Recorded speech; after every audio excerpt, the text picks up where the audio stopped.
This is the new Hovercam Orbit. It's the one replacing all of our old larger document cameras.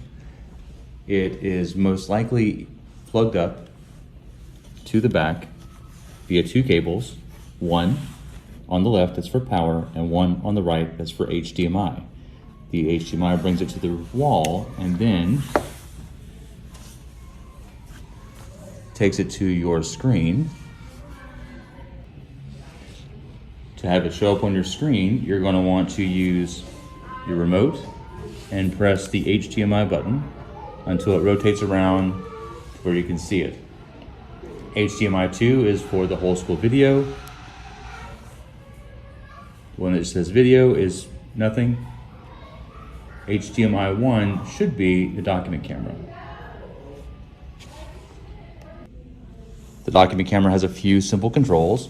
On the left-hand side on the front, you're going to see a light switch to turn on first low beams or high to have two different light settings. The head is fully articulated, so I can move it and bend it as much as I need to get it physically closer to the book or the piece of student work or whatever it is that you're showing.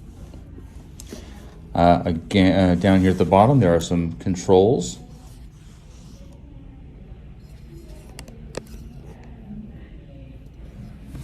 Down in the center, there's this button here. It has, looks like a block with two different arrows going around the outside. This is the flip, so if you have something on here, when you put it on and it looks like it's upside down, press this button and it should flip it right side up. I think she's in a single thing.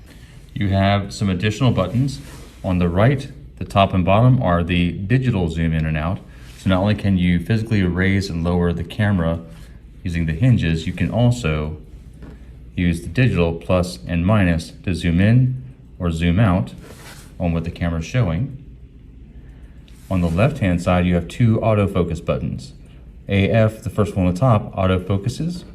If after you autofocus, it keeps trying to find focus, you can just push this AFL, which is autofocus lock. It will focus and then stay at that exact spot no matter what else is going on. You may have to push it again if you put something of a different size under there, but most of the time we're looking at putting like papers or books or student work underneath, and the AFL should lock it in and it won't swivel anymore. Now, since this is a powered one, in other words, battery powered, there is a power button on the right-hand side that you can hold down for 10 seconds to turn it off or push for a couple to turn it on. Additionally, these pictures across the top are actual buttons to control it. You have pause, which actually freezes the picture. So whatever you have up there, that's your freeze button. Notice the little red light shows when I touch that and it makes an audible beep to let me know I've done something. If you are moving this and you hear that beep and then your screen freezes, don't worry.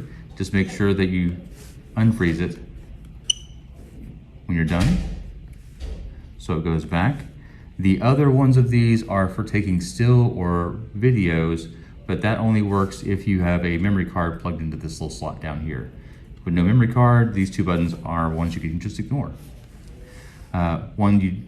One that's back here in the back, well, actually two things that are back in the back. One is flashing because this actually has the ability to connect via Wi-Fi. And I'll show you how that works in just a minute.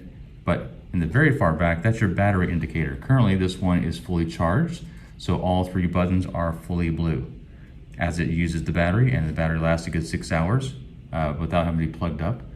The blue buttons will turn out as it gets lower and lower power. If you have questions about this or any other instructional technology, please reach out to us at instructionaltechnology@cmcss.net.